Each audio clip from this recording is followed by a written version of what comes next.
الله أكبر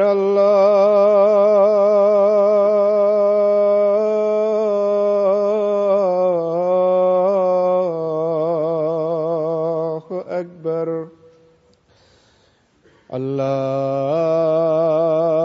الله أكبر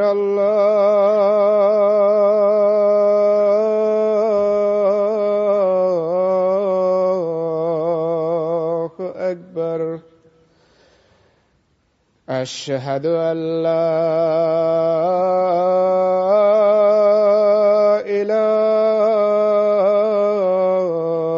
إله إلا الله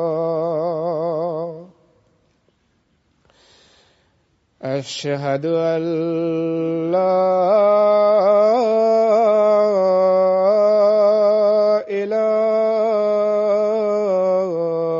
إله إلا الله أشهد أن محمدًا رسول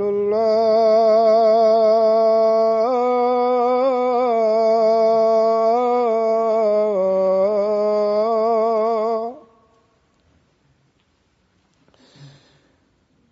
أشهد أن محمدًا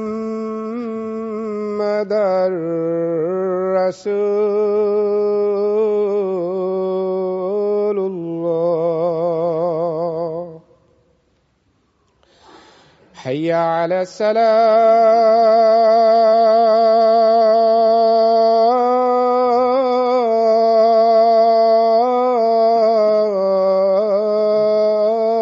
الصلاة حي على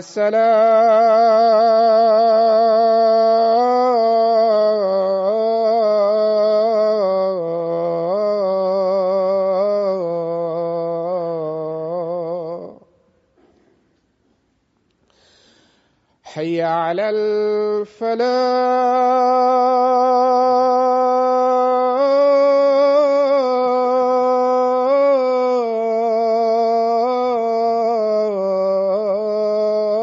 الفلاح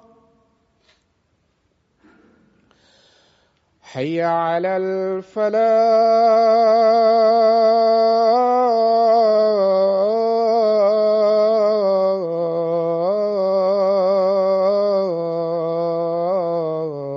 الفلاح الله أكبر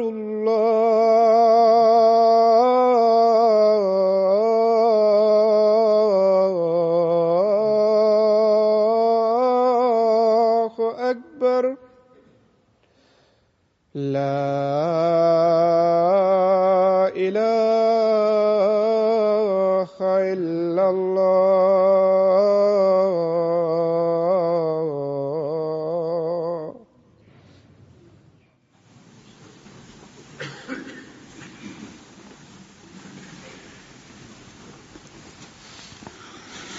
अस्सलामु अलैकुम रहमतुल्लाह।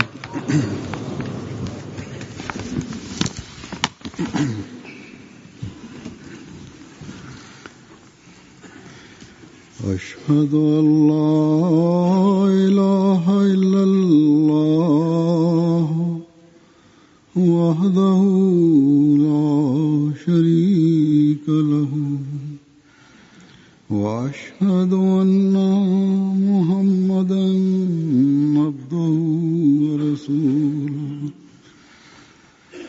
أما بعد فأعوذ بالله من الشيطان الرجيم بسم الله الرحمن الرحيم الحمد لله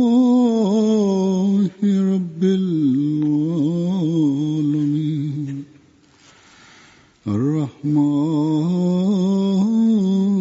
الرحيم مالك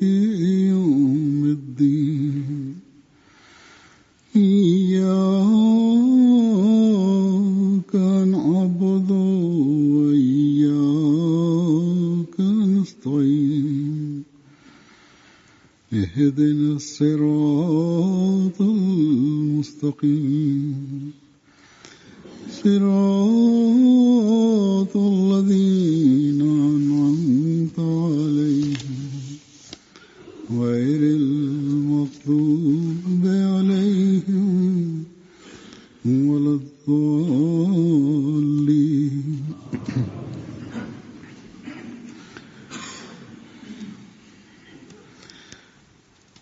حضرت مسیح موعود علیہ الصلوۃ والسلام نے اپنی کتب میں تحریرات میں ارشادات میں Le Messie premier alayhi salam, dans ses ouvrages, dans ses écrits et dans ses discours, nous a informés du but de son avènement.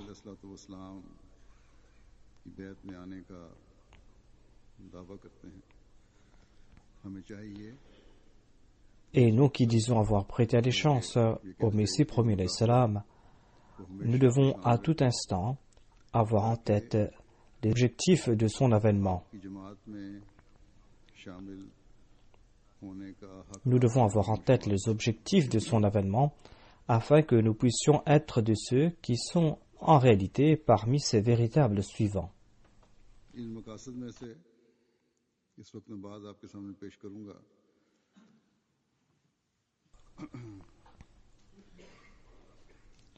Je vais vous présenter certains des objectifs de l'avènement du Messie premier alayhi salam.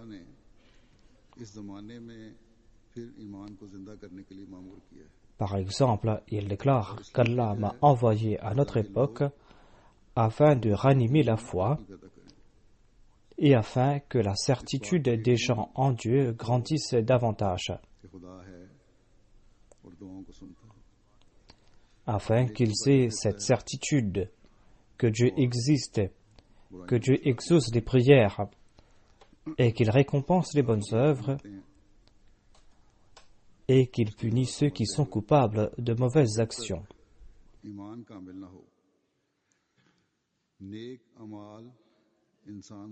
Le Messie premier alayhi salam ajoute que sans une foi parfaite, l'homme ne pourra pas accomplir les bonnes œuvres.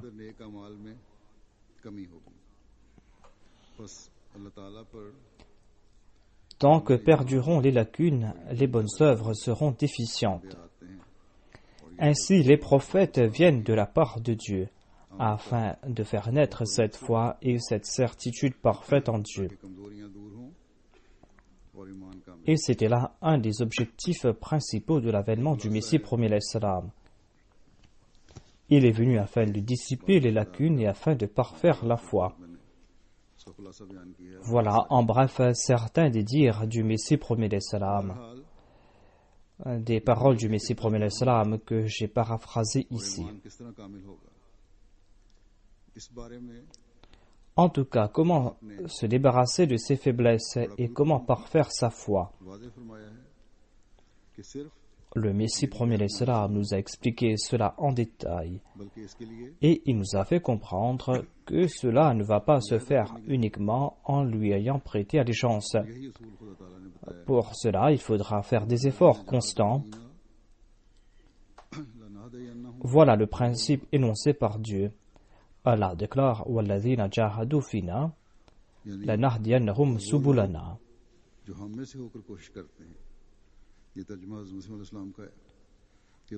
C'est-à-dire, quant à ceux qui font des efforts en nous. Voilà la traduction présentée par le Messie premier alayhi salam. Quant à ceux qui font des efforts en nous, nous les guidons vers nous. Voilà le principe à avoir en tête afin de pouvoir parfaire sa foi. L'on ne se réformera pas uniquement grâce à la bayra. Si l'on ne s'efforce pas de se réformer, si l'on ne fait pas des efforts sincères pour la cause de Dieu, si l'on ne fait pas des efforts pour se réformer, pour effectuer ce djihad en ce sens, eh bien cette bayra, ce serment d'allégeance ne sera d'aucun avantage. Le Messie premier alayhi salam ajoute que dans le monde matériel, le progrès se fait graduellement, Il en est de même du progrès spirituel, car l'on ne peut rien obtenir sans effort. Cette lutte doit être accomplie pour la cause de Dieu. C'est-à-dire, il faut suivre ses préceptes, mettre en pratique ses commandements. Il ne faut pas prescrire des exercices futiles qui contredisent les préceptes du Coran. Dieu m'a confié cette tâche. Il m'a donné la tâche de mener l'homme vers lui.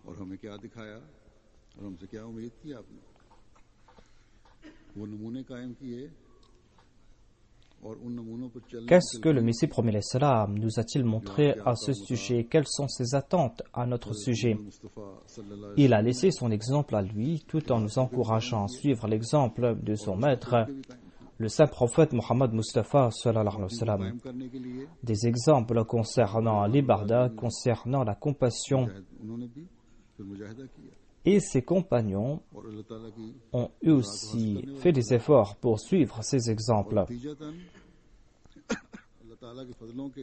Et en fin de compte, ils ont mérité le plaisir de Dieu. Et conséquemment, ils ont reçu tant de faveurs de la part de Dieu que toute une multitude de gens les ont suivis. Le Messie premier l'Islam nous brosse aussi un tableau de l'image qu'il a de ses véritables disciples.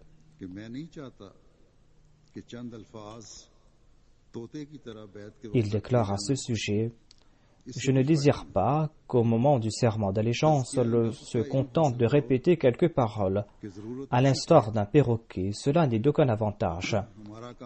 Apprenez plutôt comment vous purifier l'âme. Ceci est primordial. Notre tâche et notre objectif est que vous apportiez en vous un changement pur. Insufflez en vous un changement pur, soyez un homme nouveau. Il est essentiel pour chacun d'entre vous de comprendre ce secret et de provoquer un tel changement afin qu'il puisse se dire différent de ce qu'il était auparavant.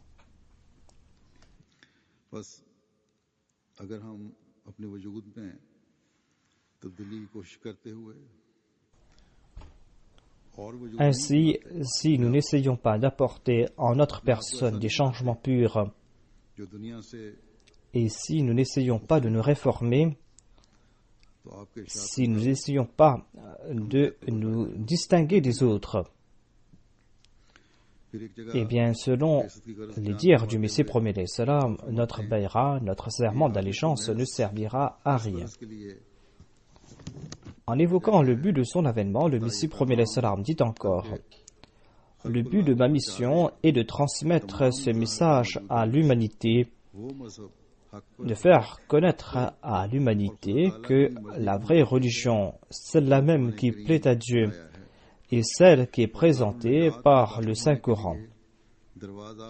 C'est la religion qui est présentée par le Saint-Coran qui plaît à Dieu, et que la porte pour mériter le salut est la parole La ilaha illallah Muhammadur Rasulullah.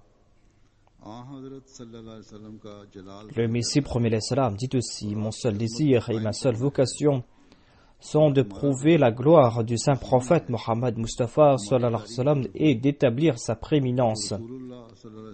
Ma mention à moi, dit le Messie premier l'Islam, n'est que secondaire. Si je mérite quelque éloge, eh bien cet éloge est dépendant du saint prophète Mohammed sallallahu alayhi wa sallam.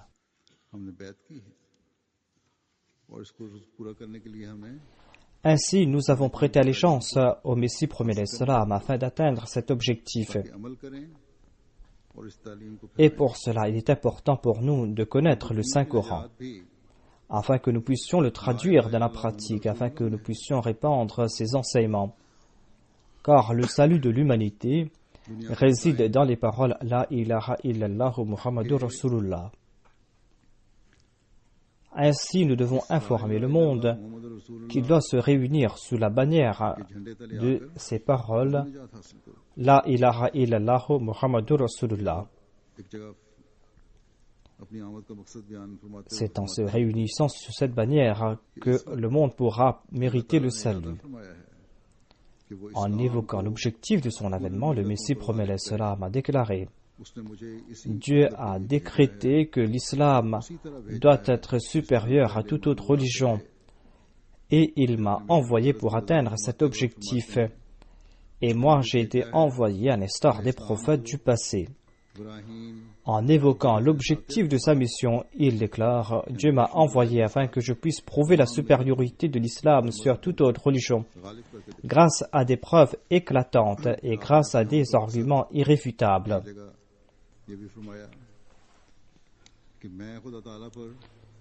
En évoquant un autre aspect de sa mission, le Messie promis l'Islam ajoute « Je désire faire naître la foi en Dieu, car celui qui possède cette foi sera à l'abri du poison du péché. Sa personne apportera un changement pur en son fort intérieur, et cette personne s'invitera une mort afin d'avoir une nouvelle vie. Et au lieu de savourer le péché, il ressentira un grand dégoût pour le péché. Celui qui passera par cet état pourra affirmer qu'il croit en Dieu et qu'il a reconnu Dieu. Dieu est au courant du fait qu'en ces temps qui courent, la connaissance du divin n'existe plus. Il existe de religions à même d'amener l'homme à sa destination et d'inculquer en lui cette disposition. Je ne me lamente pas sur le sort d'une religion particulière. Ce fléau est commun et cette épidémie se propage dangereusement. Je l'affirme sans nul doute que l'homme se transforme en ange en croyant en Dieu. Voire les anges se prosterneront devant lui lorsqu'il croit en Dieu, et il sera empli de lumière spirituelle. Quand le monde traverse par cette phase où la perception de Dieu n'existe plus, quand les œuvres ravageuses et le vice sont monnaie courante, et que la crainte de Dieu n'existe plus, et que l'on confère à l'homme les droits qui reviennent à Dieu, Dieu, au cours de cette période, accorde la lumière de sa connaissance à la personne de son choix. Celui-ci s'attire les malédictions des autres, on le persécute, on le laisse par différents moyens, mais en fin de compte, ce prophète de Dieu remporte la victoire et la lumière de la vérité se propage dans le monde. C'est ainsi que Dieu m'a envoyé à notre époque, et il m'a accordé la lumière de sa connaissance.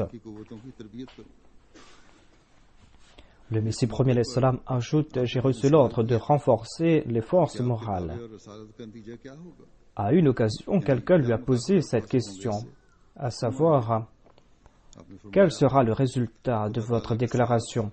C'est-à-dire, quel est l'objectif de cette déclaration? Pourquoi est-ce qu'il a été envoyé par Dieu, selon lui? Le Messie premier l'Islam a répondu « La relation avec Dieu s'est affaiblie, l'amour pour ce monde prédomine et la pureté est en nette diminution. Dieu désire renforcer cette relation entre lui et ses serviteurs. Il désire renforcer cette relation et il désire rétablir la pureté qui a disparu. L'amour de ce monde va se refroidir par mon entremise. » En effet, c'est là un objectif très important, c'est là une très grande déclaration.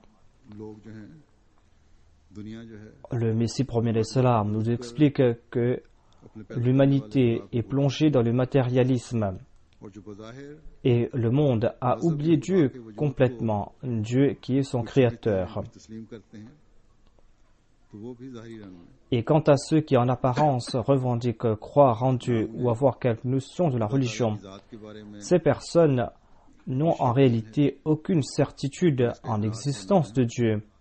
Ces personnes n'ont aucune connaissance ni aucune compréhension à propos de Dieu ou de la religion.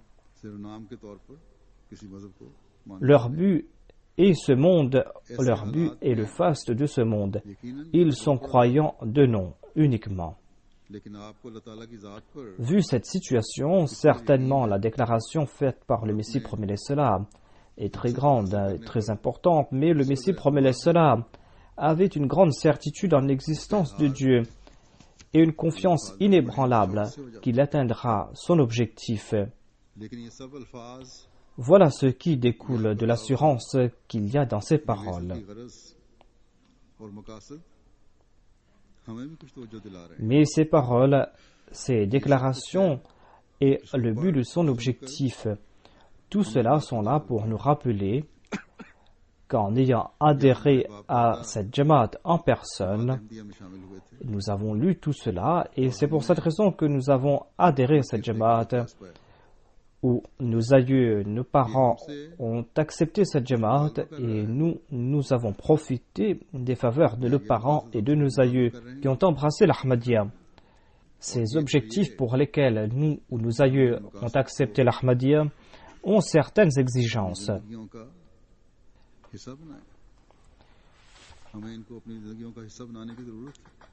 Notre devoir à nous, c'est de faire en sorte que ces objectifs fassent partie intégrante de notre vie. Nous devons nous aussi nous évertuer à atteindre ces objectifs pour lesquels le Messie premier alayhi salam a été envoyé.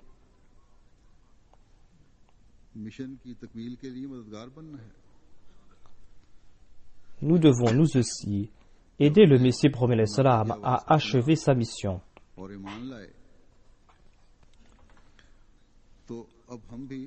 Puisque nous avons entendu l'appel de l'annonciateur, puisque nous avons cru en lui, nous devons nous aussi faire l'annonce suivante.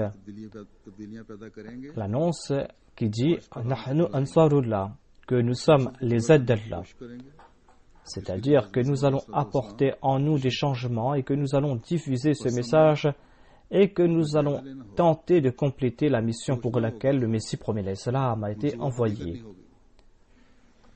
Ainsi, nous allons devoir accomplir notre analyse de conscience, nous allons devoir méditer sur cette situation, nous allons devoir formuler des plans, implorer l'aide de Dieu, afin que nous puissions nous rapprocher davantage du succès et afin que nous puissions avancer. Si après avoir accepté le Messie premier alayhi salam, nous croisons les bras et que nous ne nous faisons pas de soucis à propos de cet objectif, eh bien ce serment d'allégeance ne servira à rien.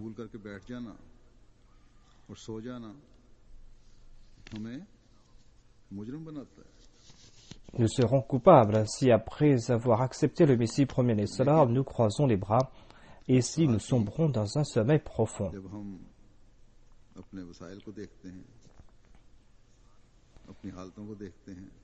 Mais lorsque nous regardons les moyens que nous avons à notre disposition, quand nous examinons notre situation, nous nous demandons si nous pourrons atteindre cet objectif. Nous nous demandons si nous pourrons atteindre cet objectif.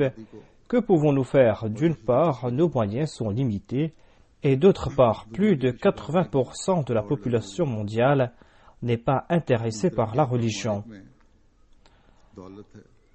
Et la population mondiale se trouve dans cette course effrénée dans la quête de ce monde matériel. Dans ces pays développés, il y a de la richesse et il y a du progrès.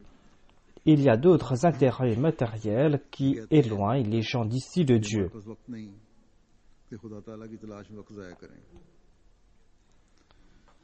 Et ces gens disent que nous n'avons pas de temps à perdre pour nous mettre à la quête de Dieu. Hier même, j'ai reçu une lettre de la part de l'Ahmadi du Japon. Il était fort inquiet concernant une situation.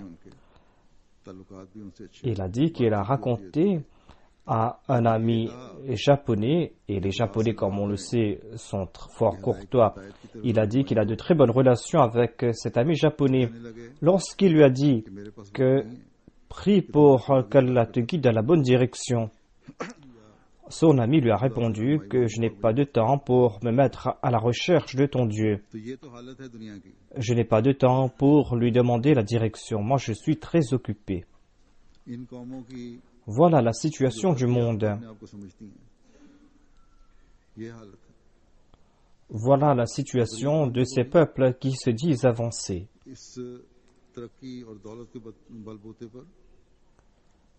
Et les grandes puissances et les pays riches contraignent les pays et les peuples moins développés à les suivre en usant de leur progrès et de leur richesse.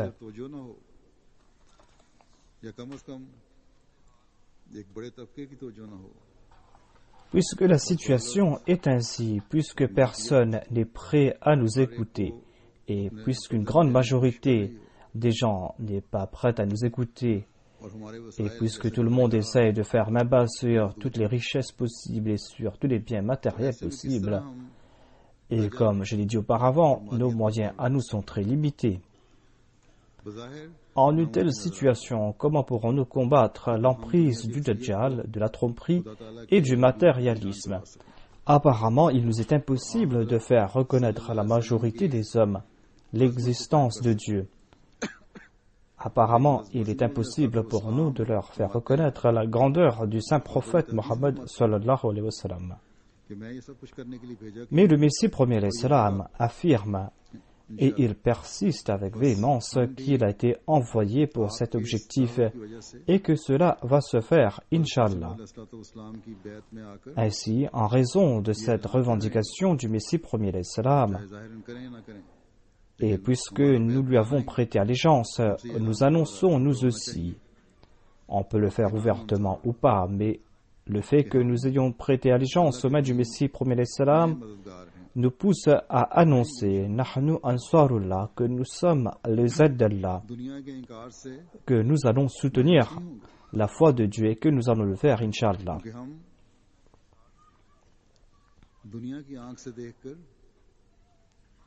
Nous n'allons pas baisser les bras face au rejet du monde, car nous ne sommes pas en train d'accomplir cette œuvre en regardant à travers les verres de ce bas monde. Au contraire, à chaque pas, le soutien de Dieu nous réconforte. Le soutien de Dieu est là pour nous faire comprendre que si nous faisons des efforts en Dieu, eh bien, de nouvelles voies vont s'ouvrir à nous. Ainsi, notre succès a l'air d'un rêve d'un fou si nous regardons notre situation d'un point de vue matériel et si nous plaçons notre confiance dans nos moyens matériels.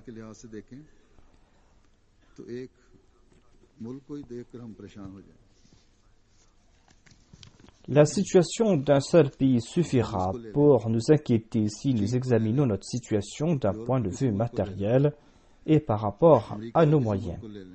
Prenons l'exemple de la Russie, de la Chine, de n'importe quel pays d'Europe ou des Amériques.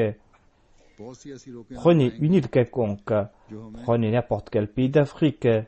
Partout, nous allons voir d'innombrables obstacles qui nous empêcheront d'avancer.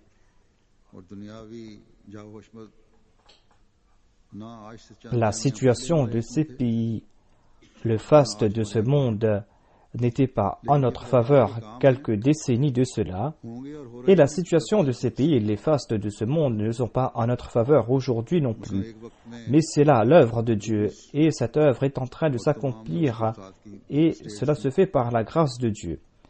Il fut un temps où il était impossible de prêcher le message de l'islam dans les États de l'ex-URSS en raison du communisme.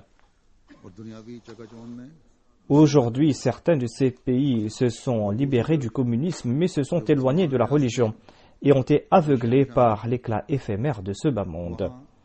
Et les autres pays dits musulmans de l'ex-URSS, qui étaient dans le giron de la Russie, dans ces pays, les mouftis, les leaders religieux qui sont en quête de leur intérêt personnel, ont apeuré les États de ces pays concernant l'Ahmadiyya.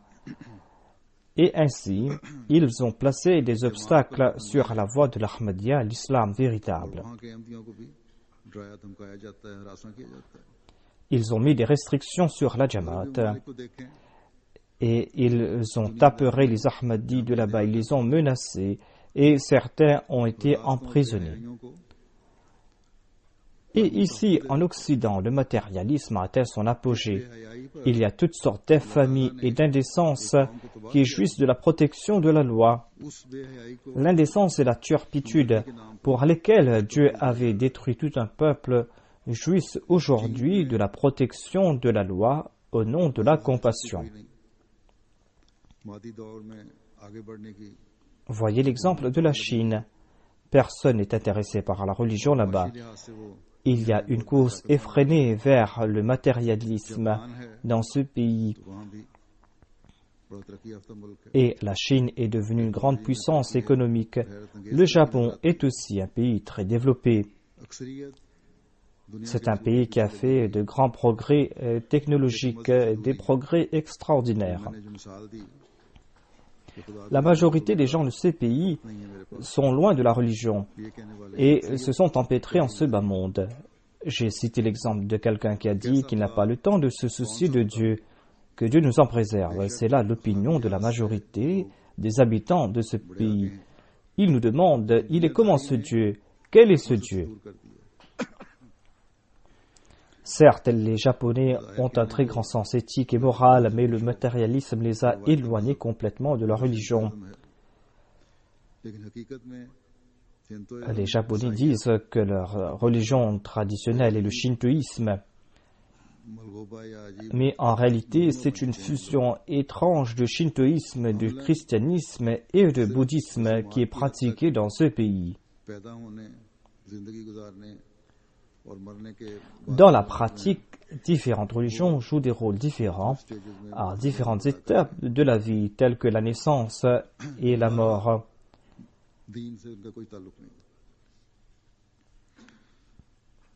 En tout cas, ces personnes n'ont aucune relation avec la religion. Comme je l'ai dit, la majorité des gens en Occident ont oublié Dieu. Non seulement qu'ils l'ont oublié, mais ils tournent Dieu en dérision. Ils considèrent la religion comme un fardeau. Personne ne part dans des églises. Ils disent qu'ils sont en train de faire des efforts pour remplir leurs églises, mais ils sont en fait en train de vendre leurs églises. Voilà la situation du monde. Et comme je l'ai souligné auparavant, nos moyens à nous sont presque inexistants. Face à ces gens de ce bas monde, nos moyens à nous n'ont pas le poids d'un atome.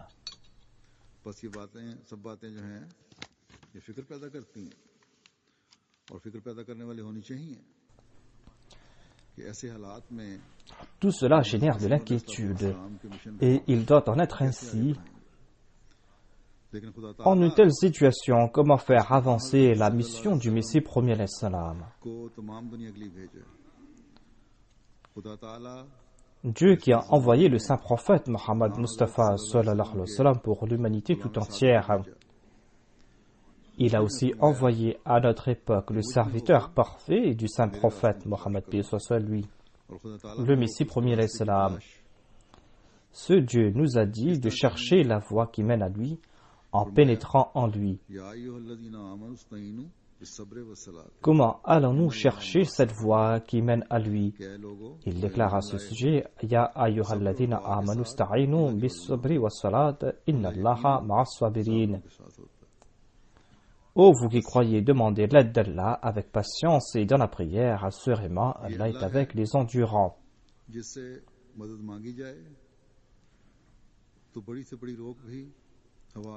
Quand on demande l'aide de Dieu, les grands obstacles disparaissent.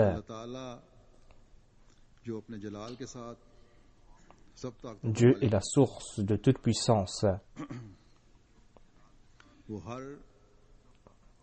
Dieu est le maître de toute puissance. Il est glorieux. Il peut tout créer du néant. Il a envoyé le saint prophète Mohammed sallallahu alayhi wa sallam comme source de salut pour tous les êtres humains, quelle que soit leur origine, et jusqu'à la fin des temps.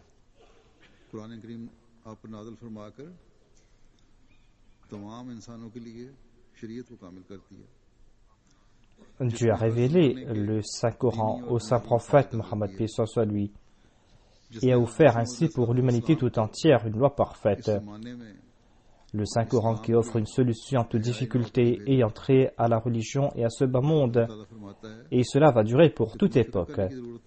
Et Dieu a envoyé le Messie premier alayhi salam pour la renaissance de l'islam à notre époque. Dieu affirme, mettez de côté vos soucis quand vous allez faire face à des obstacles, quand vous allez voir ces entraves sur votre voie, quand vous serez incapable de prendre une décision. Eh bien, dans ces cas, implorez l'aide de Dieu. Implorez Dieu en étant endurant et en vous tournant vers la salat, vers la prière. Si vous implorez le soutien de Dieu en toute sincérité, toute tâche qui avait l'air difficile sera facile, telle est la promesse de Dieu. C'est-à-dire que sa religion aura le dessus, mais afin de profiter de ce triomphe, il est important d'être endurant et de se tourner vers la salat. Mais quelle est cette endurance dont on parle ici? Quelle est cette salat qui est nécessaire? Le premier principe qui a été évoqué ici est qu'il faut se mettre à la recherche de Dieu en se tournant vers lui. Le terme sabr a plusieurs sens. Sabr signifie par exemple la constance. Sabr signifie la persévérance, le fait de faire des efforts constants pour se protéger du péché. Il incombe à un croyant, à un Ahmadi, d'effectuer ce combat contre le vice, de faire ce combat contre le péché et les assauts de Satan. Il doit faire un djihad dans ce monde où règne le matérialisme. Et il doit aussi se maîtriser. Le terme sabr signifie aussi accomplir de bonnes œuvres avec persévérance. Cette piété ne doit pas être temporaire et l'avidité de ce monde et l'attirance pour le péché ne doivent pas lui faire oublier la piété. Et il doit toujours être enclin à accomplir de bonnes œuvres. Il est important de chercher à connaître ces bonnes œuvres qui ont été qualifiées comme telles dans le Saint-Coran. Le terme sabr signifie aussi présenter son cas à Dieu en toute situation. Sabr signifie aussi ne pas se lamenter pour quoi que ce soit. Face à toute difficulté, face à tout souci, face à toute souffrance, l'on doit présenter son cas uniquement à Dieu. Lorsqu'on fera preuve de sabr comme il est décrit ici, l'on méritera le soutien de Dieu. Et c'est là aussi que l'on progressera spirituellement. Face à des millions que possèdent les autres, en ce bas monde, 1 centime, 1 dollar ou 1 roupie que possède le croyant pourra accomplir des œuvres qui laissent les autres bouche bée.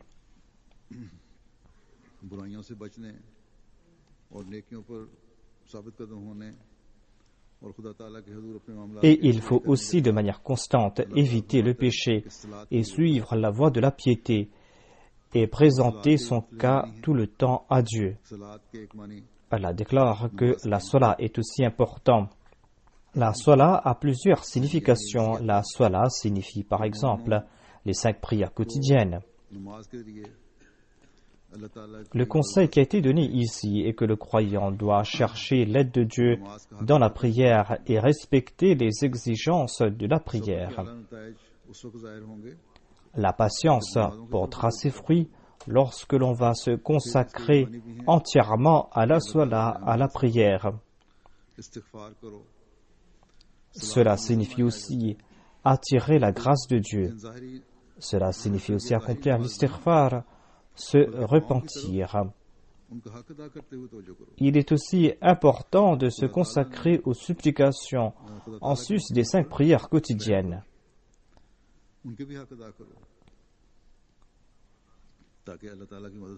Il faut faire preuve de compassion à l'égard des créatures de Dieu. Il est important de le faire afin de mériter l'aide de Dieu. Il est important aussi d'envoyer des salutations sur le saint prophète Mohammed sallallahu alayhi wa sallam afin de mériter le pardon de Dieu. Ainsi, lorsque l'on va élargir le spectre de la salat, de la patience et de la prière, l'on va mériter le pardon de Dieu et ces tâches deviendront faciles par la grâce de Dieu, Inch'Allah. Et les portes de la grâce de Dieu vont s'ouvrir davantage à nous. Voilà la tâche qui incombe à un croyant. Il doit mener à son sommet ses efforts, ses adorations, ses prières, ainsi que ses qualités. Il doit faire de son mieux pour ensuite laisser tout entre les mains de Dieu. Mais s'il ne respecte pas les exigences de la patience ainsi que les exigences de la prière, certainement, il ne va pas profiter des faveurs de Dieu. Comme je l'ai dit, le terme sabr signifie se prémunir du mal. Et pour cela, il faudra se repentir, il faudra accomplir l'istighfar et la torba. Le Messie premier alayhi salam nous explique que le vrai repentir dépend de 3 conditions. Tout d'abord, il est dit qu'il faut se débarrasser de toutes ces pensées qui sont à même à corrompre son cœur.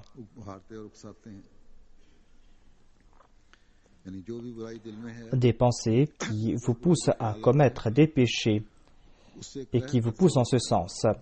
C'est-à-dire qu'il faut ressentir du dégoût à l'égard de toute mauvaise pensée qui traverse son esprit.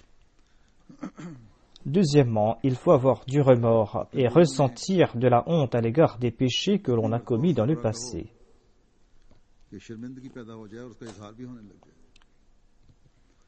Il faut considérer avec dégoût ces vices, ces péchés que l'on a commis afin que l'on ressent de la honte. Troisièmement, il faut prendre la ferme résolution que l'on ne va pas commettre ces péchés à l'avenir. Il faut être déterminé à ne pas commettre les mêmes péchés à l'avenir. Il faut faire naître ces conditions. Et c'est là que cette patience sera considérée comme telle. Si nous adoptons ces habitudes, si nous nous efforçons à acquérir la patience et si nous prions en ce sens, c'est là que nous allons profiter du soutien de Dieu. Et ce soutien de Dieu sera extraordinaire. Et il va nous montrer de grands signes. Nous allons voir des signes qui ont été promis par Dieu au Messie premier alayhi salam.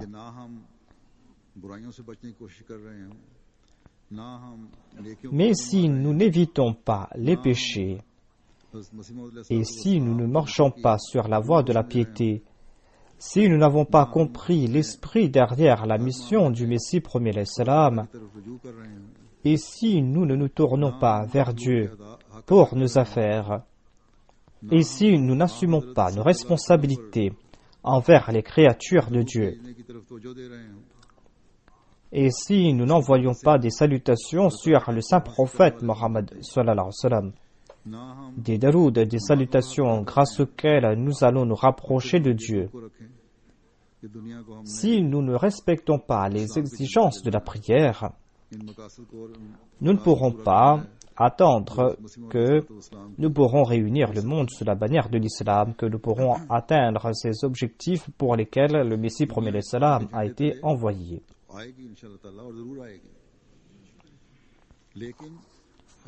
Certainement le monde va se réunir sous la bannière de l'islam. C'est là une certitude. Inch'Allah, cela va se faire.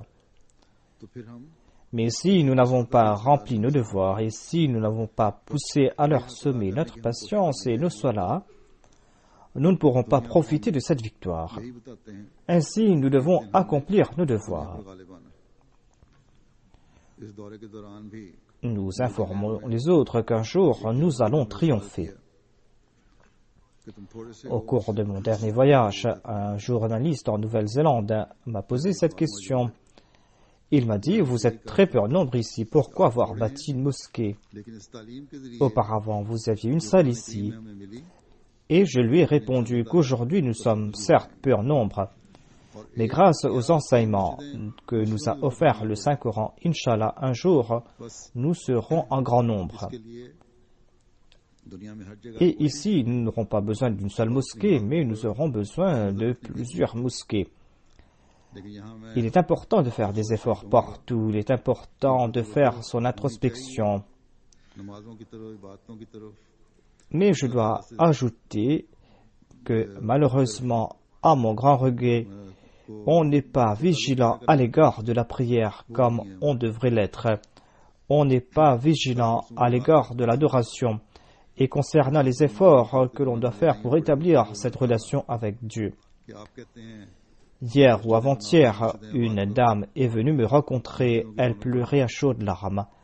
Elle disait que vous nous demandez de bâtir des mosquées, de remplir ces mosquées, d'embellir ces mosquées, d'accomplir la prière. Mais quand vous partez, eh bien, le nombre de fidèles diminue dans nos mosquées. Elle parlait de la mosquée Fazal de Londres. Et il y a des gens qui viennent de très loin pour venir prier dans cette mosquée quand je suis présent ici à Londres. Mais si ces gens qui habitent loin ne viennent pas prier parce que je ne suis pas présent, cela sera acceptable si ces mêmes personnes priaient dans leur centre de prière, dans leur mosquée, s'ils priaient en congrégation, là où ils habitent. Et j'ai l'espoir que ces personnes qui viennent de loin agissent en ce sens. Mais si le nombre de fidèles a diminué en mon absence, parce que ceux qui habitent tout près de la mosquée ne viennent pas y prier, eh bien cette situation sera très inquiétante. Il faudra y remédier. Et après ma visite en Australie, quelqu'un m'a écrit de là-bas pour m'informer que le nombre de fidèles a nettement diminué dans la mosquée.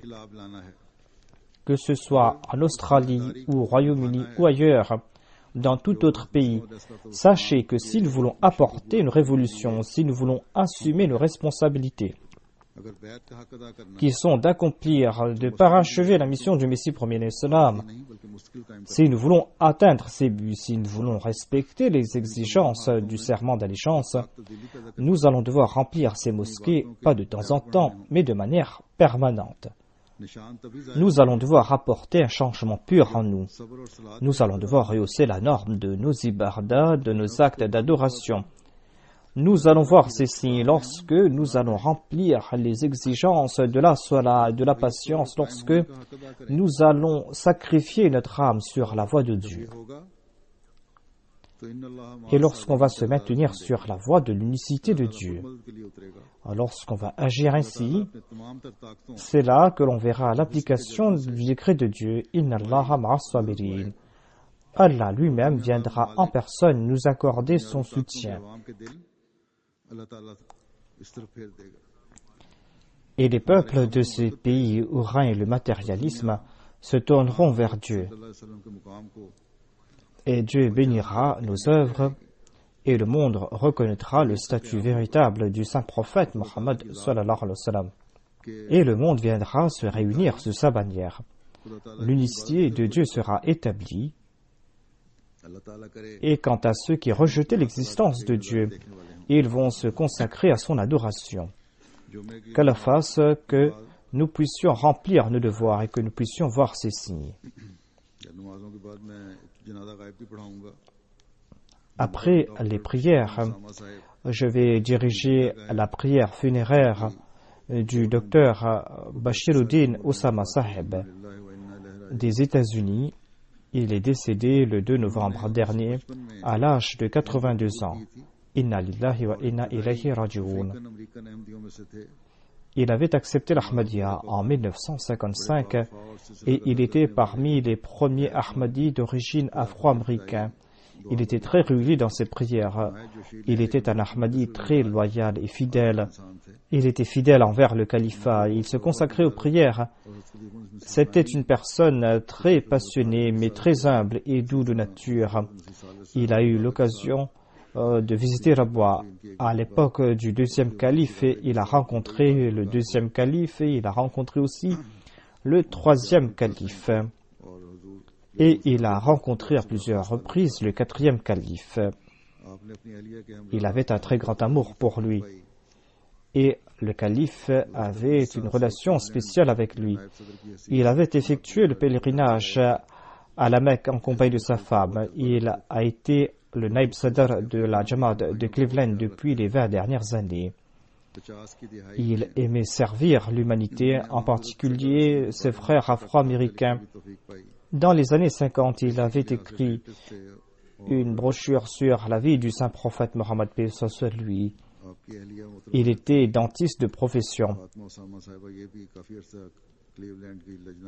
Et sa femme Fatima Oussama Sahiba a aussi servi comme Sadr Lajna de la Jamaat de Cleveland. Le défunt laisse derrière lui deux fils, Mokhit Oussama et Zafrullah Oussama. Ces deux fils sont très proches de la Jamaat. Qu'Allah exalte le statut du défunt et qu'Allah fasse que les membres de sa famille soient toujours liés à la Jamaat.